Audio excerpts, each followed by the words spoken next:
Bismillahirrahmanirrahim. Alhamdulillah ala ni'amihi wa fadlih alladhi amarana birridha ala qada'ihi wa ikhtiyarih. Ashhadu an la ilaha illallah wahdahu la syarika lahu fi uluhiyyatihi wa rububiyyatihi. Wa ashhadu anna sayyidana Muhammadan abduhu wa rasuluhu khairu khalqih. Sallallahu wa sallama ala sayyidina wa maulana Muhammadin nuri arsyih wa ala alihi wa ashabihi wa dzurriyyatihi wa atba'ih, amma ba'du. Yang kita hormati dan kita cintai para habaib, para alim ulama, muhibbin, hadirin, hadirat, rahimakumullah. Pertama-tama kita memanjatkan puji dan syukur kehadirat Allah Subhanahu wa ta'ala yang telah mengumpulkan kita bersama-sama di majelis yang penuh berkah ini. Dan semoga Allah selalu mengumpulkan kita di dalam tempat-tempat kebaikan dan takwa. Kemudian kita juga mengucapkan, menghaturkan puji dan syukur kehadiran Allah Subhanahu wa ta'ala yang mana sampai saat ini kita masih digolongkan dalam golongan orang-orang yang menuntut ilmu. Dan kita mohon doa kepada Allah agar sampai akhir hayat kita dimasukkan dalam golongan orang-orang yang menuntut ilmu. Salawat dan salam tidak lupa kita haturkan kepada junjungan kita Nabi besar Muhammad sallallahu alaihi wasallam dan kepada seluruh keluarga, para sahabat, zurriyat dan pengikut beliau sampai hari kiamat nanti. Para muhibbin rahimakumullah, al-hikmatu tasi'ata asyrata minal hikamil ataiyah. Qala al-imam Ahmad ibn Athaillah as-Sakandari rahimahullah wa nafa'ana bi ulumi. Hikmah yang ke-19 dari al-hikam, berkata Al-Imam Ahmad bin Athaillah As-Sakandari rahimahullah, la tatlub minhu ayyukhrijaka min halatin liyasta'milaka fima siwaha falau aradaka lasta'malaka min ghairi ikhraj. Yang artinya, janganlah engkau meminta daripada Allah bahwa Dia mengeluarkan engkau dari satu keadaan agar Allah pekerjakan engkau pada keadaan yang lain. Jikalau Allah menghendaki engkau, niscaya Dia pekerjakan engkau tanpa melalui menuntut dikeluarkan. Itulah kurang lebih artinya hikmah yang ke-19 ini.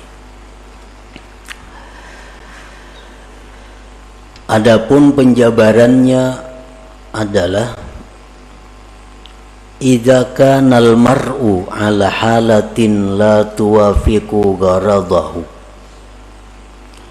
la yanbaghi lahu ay yuridal khuruja minha bi nafsihi bi ayyatluba minhu subhanahu ay yukhrijaha minha li'anna hadha min at-takhir 'ala Allah subhanahu wa ta'ala, bal yanbaghi lahu husnul adab ma'ahu wa itharu muradihi ala ikhtiyarihi.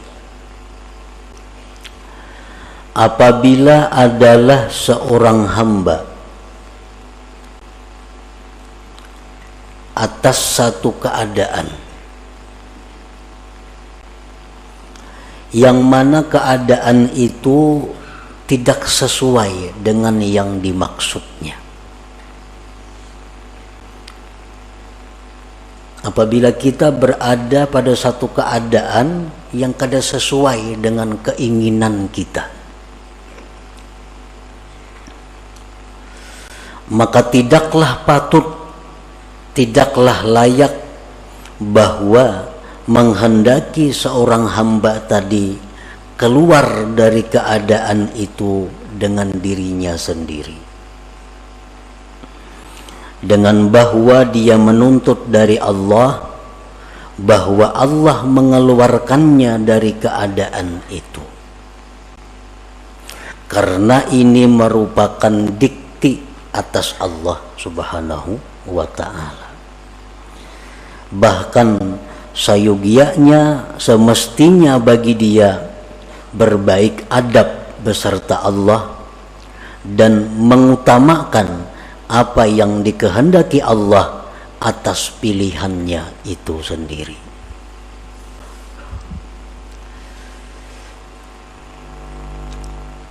Illa idza kanat haluhu, kecuali apabila keadaannya itu ghaira mardiyyin lillah subhanah, kecuali bila keadaannya itu tidak diridhai oleh Allah.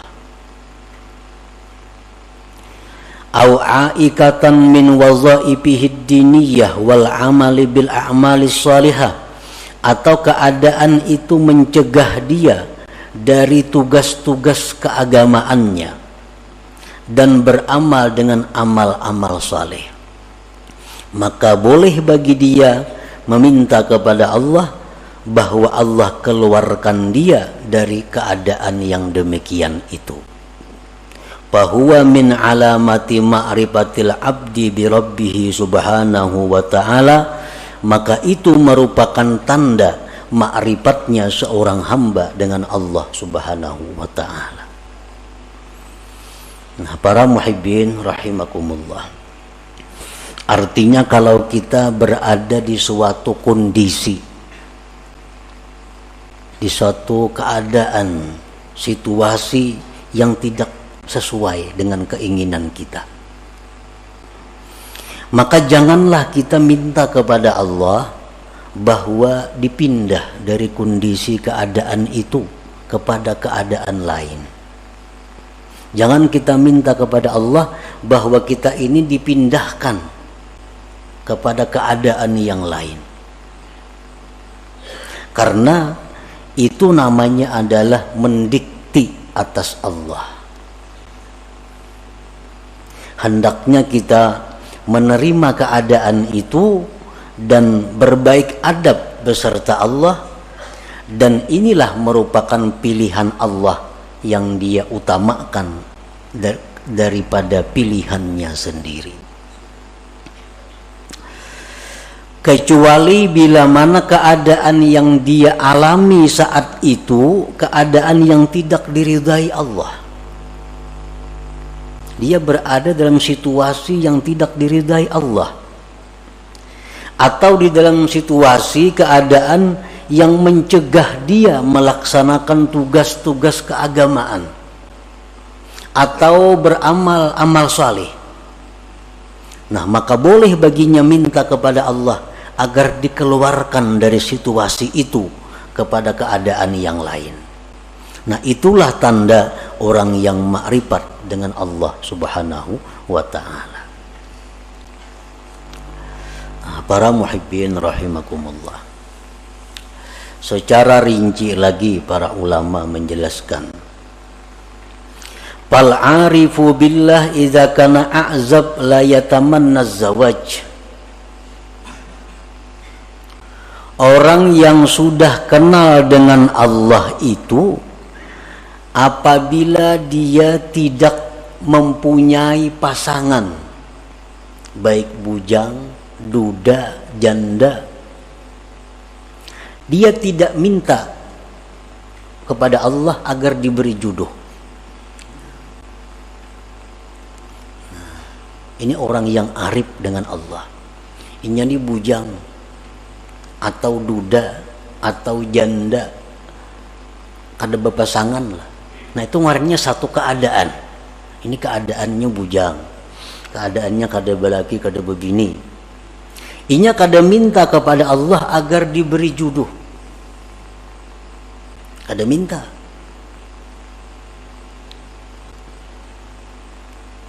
Bahkan dia kelola itu keadaan dengan adab yang baik beserta Allah Subhanahu wa ta'ala. Artinya dia terima keadaan itu dengan baik dan dia menganggap inilah sudah pilihan Allah untuk diriku.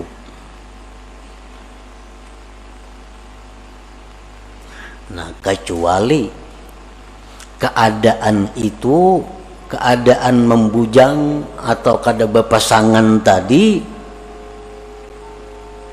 sudah mengganggu dia daripada ibadah kepada Allah. Sudah mengganggu dia untuk menjalankan tugas-tugas wirid-wiridnya.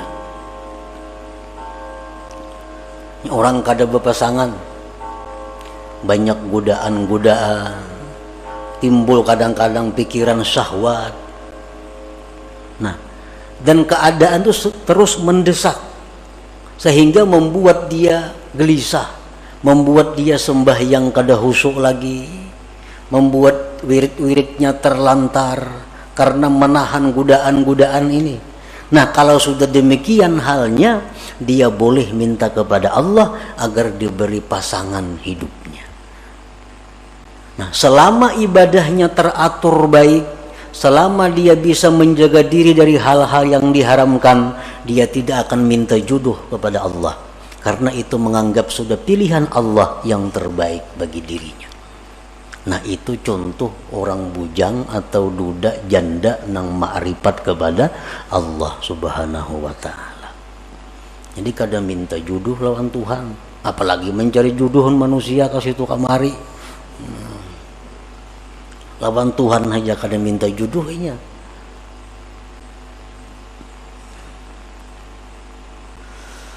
Wa idza kana faqiran la yatamanna al-ghina. Apabila dia dalam keadaan fakir. Nah, ini orang yang arif dengan Allah. Dia fakir. Dia kada akan minta kepada Allah kekayaan. Dia terima kefakiran itu dengan ridha, dan dia anggap inilah pilihan Allah untukku yang terbaik, aku menjadi orang fakir.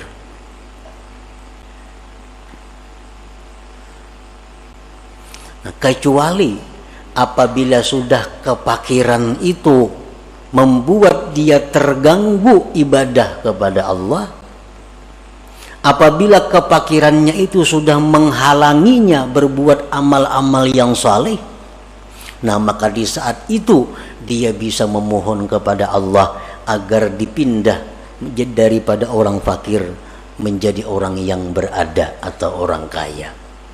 Nah, ini sudah fakirnya sudah sulit nih, sudah kada bisa lagi beribadah kepada Allah.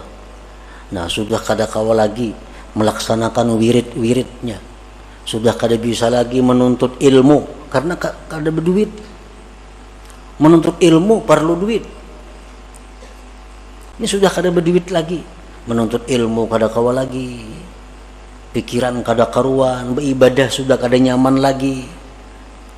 Nah, di saat itulah dia boleh mohon kepada Allah agar diberi kecukupan, diberi Allah kekayaan. Selama kefakiran itu tidak menghalangi ibadahnya, selama kefakiran itu tidak menghalangi wirid-wirid agamanya, nah maka di saat itu dia ridha dengan keadaan itu dan tidak minta agar dikayakan oleh Allah Subhanahu wa ta'ala. Wa idza kana maridan la yatamanna sihhah. Apabila dia sakit, dia tidak ingin sihat. Dia tidak ingin sihat. Ini sakit.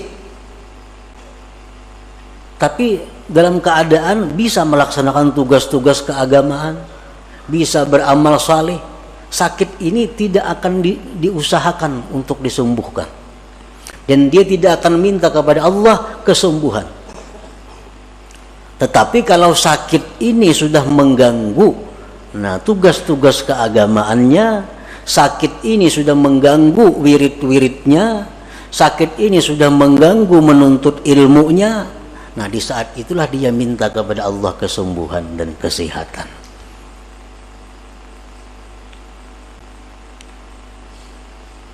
Nah demikian antara lain contoh-contohnya.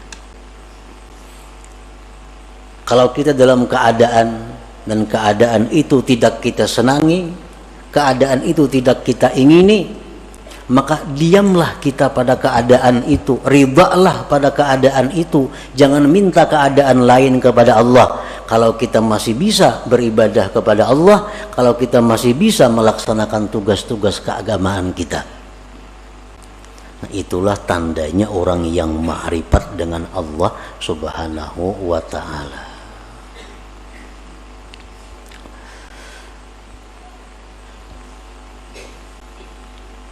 Wa idza kana mutazawwijan la yatamanna al-firaq. Kalau dia ini berpasangan, kalau dia mempunyai suami, dia mempunyai istri, dia tidak akan minta bercerai kepada Allah selama dalam berpasangan itu tidak mengganggu ibadahnya kepada Allah, selama tidak menghalangi untuk ketakwaan kepada Allah. Ini beisi bini nang sulit diurus.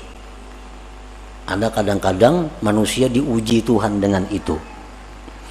Ada si bini-bini beisi laki nang susah, nang sulit diurus. Nah ini satu keadaan. Selama keadaan itu tidak mengganggu ibadahnya kepada Allah, selama keadaannya itu tidak mengganggu tugas-tugas keagamaannya, dia tidak akan minta berpisah, dia tidak akan minta bercerai karena ridha dengan keadaan itu. Nah tetapi kalau keadaan seperti ini sudah membuat seorang istri menjadi durhaka, kalau keadaan ini sudah membuat seorang istri jadi berdosa, nah maka seorang istri ini boleh minta kepada Allah agar dicarikan jalan keluar untuk bercerai dengan suami itu. Nah demikian pula suami, kalau sudah keadaan istri demikian membuat suami ini maksiat kepada Allah, membuat suami ini kada bisa lagi beribadah karena bini macam-macam, nah di saat itulah suami minta kepada Allah diberi jalan keluar agar bisa bercerai dengan pasangan ini. Nah, para muhibbin rahimakumullah, karena tidak sedikit seorang istri gara-gara suami dia menjadi maksiat kepada Allah, dan tidak sedikit seorang suami gara-gara istri jadi maksiat kepada Allah. Dan ini sudah terjadi sejak zaman Rasulullah Sallallahu Alaihi Wasallam. Ada salah seorang sahabat yang begitu hendak mati kada bisa mengucap la ilaha illallah. Kenapa sebabnya? Oh ternyata si sahabat Nabi ini seringkali menyakiti hati ibunya gara-gara mengutamakan istrinya. Nah ini istri yang membawa maksiat kepada Allah. Kalau kita sudah punya istri macam ini, hendak berbuat baik lawan ibu bapak, sarik. Nah, hendak memberi kuitan, sarik. Nah ini membuat maksiat. Padahal kedudukan orang tua kita lebih utama daripada istri. Untuk seorang laki-laki, untuk seorang laki-laki kedudukan orang tua lebih utama daripada istri. Kalau istri menghalangi demikian, berarti ini istri membawa maksiat. Nah di saat itulah dia minta kepada Allah agar diberi jalan keluar untuk meninggalkan istri itu. Nah demikian pula istri. Ini suami menyuruh ikam pakai pakaian ini, pakaian yang dilarang agama, kada dituruti sarik lelaki ini. Ikam mustika ini, ikam mustika itu, perintah-perintah laki ini bertentangan lawan agama. Nah, berarti ini istri dalam keadaan yang tidak diridhai Allah. Kenapa? Karena menuruti laki jadi maksiat lawan Tuhan. Kadang menuruti sarik na laki. Nah, di saat itu seorang istri boleh minta kepada Allah agar diberi jalan keluar berpisah dengan suami itu. Nah, para muhibbin rahimakumullah. Jadi fal aqil ya'rif anna gharada khalqihi ala ibadatu wal ma'rifah kama qala Allah ta'ala wa ma khalaqtul jinna wal insa illa liya'budun fa ayyu syai'in ya'uqul ibadah wal ma'rifah yatlubu minallahi ta'ala ay yukhrijahu minhu wa ma la fala. Orang yang berakal dia mengetahui bahwa tujuan diciptakannya dia itu untuk ibadah. Orang yang berakal itu mengetahui bahwa tujuan Allah menciptakan dirinya itu untuk mengabdi kepada Allah. Allah berfirman, tidak aku ciptakan jin dan manusia melainkan untuk menyembah, mengabdi, beribadah kepadaku. Nah, maka sesuatu apapun yang menghalangi ibadah dan ma'rifat, maka dia akan minta kepada Allah dikeluarkan daripada keadaan itu. Nah, para muhibbin rahimakumullah. Jadi Allah menciptakan kita ini adalah untuk beribadah kepada Allah. Dan kita kada bisa beribadah kepada Allah kalau kada punya sarana dan prasarananya. Allah sediakan kita ini usaha. Allah sediakan kita pekerjaan. Allah sediakan kita macam-macam. Untuk apa? Agar semua itu membawa kepada ibadah. Nah, itu tujuan hidup yang diketahui oleh orang yang berakal. Lalu apapun pekerjaan, apapun keadaan yang menghalangi tujuannya itu ibadah, dia akan mundur dari keadaan itu dan berpindah kepada keadaan yang lain. Nah, ini orang yang berakal. Jadi tujuan hidup ini bukan kita berdagang, bukan. Tujuan hidup belaki, bukan. Tujuan hidup babini, bukan. Tujuan hidup berusaha, bukan. Nah, usaha suami istri itu hanya jalan untuk beribadah kepada Allah. Kalau semua ini menghalangi ibadah, berarti mesti ditinggalkan, dicari jalan yang lain.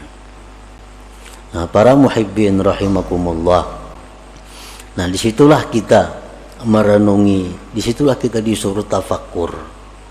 Apakah selama ini aku hidup hanya untuk dunia atau aku hidup untuk ibadah? Bila mana aku hidup untuk dunia, berarti aku menyalahi kudrat diriku, fitrah diriku. Bila aku hidup untuk ibadah, berarti aku di jalan yang benar. Nah, jadi silahkan berdagang, silahkan berusaha. Tapi ingat, usaha ini diciptakan Allah untuk ibadah. Nah, silahkan bergaul, silahkan berkawan. Asal semua itu membawa kepada ibadah. Nah, jadi apapun pekerjaan, apapun keadaan yang menghalangi kita ibadah, itu mesti kita ditinggalkan, mesti kita tinggalkan kalau kita tidak ingin rugi di dunia dan akhirat. Jangan sampai kita ini dilalaikan oleh hal-hal yang sifatnya duniawi. Ya ayyuhalladzina amanu la tulhikum amwalukum wala auladukum an dzikrillah wa may yaf'al dzalik fa ulaika humul khasirun. Hai orang-orang yang beriman, Allah menghitab kepada orang beriman. Nang kada beriman kada diurus Tuhan. Ujar Tuhan, janganlah melalaikan akan kamu, harta kamu, anak kamu daripada zikrillah. Artinya jangan sampai kita mengurus harta, kita mengurus anak, kita lupa kepada Allah. Bila demikian halnya, Allah menyatakan kita rugi. Kalau sudah Allah menyatakan rugi itu, ya rugi yang sebenarnya. Bujur-bujur rugi artinya. Nah, itu artinya Allah bukan melarang kita mengelola harta. Allah bukan melarang kita mengelola anak. Tetapi yang dilarang Allah, jangan sampai itu melalaikan kita daripada zikrillah, daripada mengingat Allah. Karena mau urus harta kada sembahyang, karena mau urus harta sembahyang taqadha, karena mau urus harta kada sembahyang sunat, karena mau urus harta kada sembahyang tahajud, karena mau urus harta kada sempat menuntut ilmu. Nah, ini yang dikatakan rugi, ujar Tuhan. Ayo urus harta, 10 bisi perusahaan, Allah kada melarang. Tapi sembahyangnya aktif, wiridnya tabaja, menuntut ilmunya jalan. Itu yang dimaksud dengan ya ayyuhalladzina amanu la tulhikum amwalukum wala auladukum an dzikrillah. Walhasil selama kita mengejar atau menuntut atau mencari dunia, lalu kita ketinggalan satu kali zikrullah, itu sudah rugi. Sudah rugi. Kenapa? Karena zikrullah yang sekali kita ucapkan itu kekal. Kekal, arti sampai akhirat bisa kita nikmati, bisa kita dapatkan manfaatnya. Sedangkan harta yang kita urus mati-matian ini, begitu kita mati, kita kadang akan bisa dapat menikmatinya. Nah, itulah yang dikatakan Nabi Sulaiman alaihissalam. Begitu Nabi Sulaiman ini pawai dengan kekayaan-kekayaannya, rakyat berkata, wah alangkah untungnya Sulaiman, alangkah hebatnya Sulaiman punya harta sedemikian. Sulaiman berkata, wahai rakyat, satu kalimat yang kamu ucapkan subhanallah lebih berharga dari semua yang kumiliki ini. Kenapa sebabnya? Karena subhanallah yang kamu ucapkan itu kekal sampai ke akhirat, kau akan bisa menikmatinya. Sedangkan yang kupunya ini adalah akan hilang binasa begitu aku mati. Nah, jadi artinya berapapun besarnya keuntungan yang kita dapatkan daripada mengejar dunia, tapi kita ketinggalan satu perbuatan taat, itu sudah dikatakan Allah khasirun, rugi. Karena apa? Karena tujuan manusia dicipta untuk taat, bukan untuk mengejar atau mengumpulkan hal-hal yang sifatnya duniawi itu. Nah, para muhibbin rahimakumullah, itulah sebagian dari apa yang dimaksud dalam hikmah yang ke-19 ini. Mudah-mudahan Allah Subhanahu wa taala memberikan taufik hidayah kepada kita sehingga kita bisa mampu mengamalkan apa-apa ilmu yang diberikan oleh Allah kepada kita. Ila hadratin Nabi sallallahu alaihi wasallam, al-Fatihah.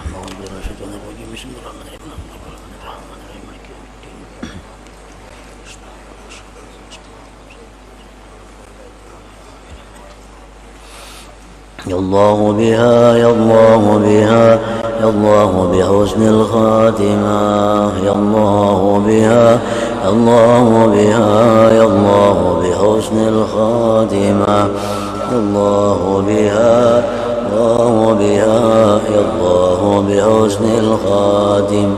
فيا أيها الرجل منه شفاعة صلوا عليه وسلموا تسليما.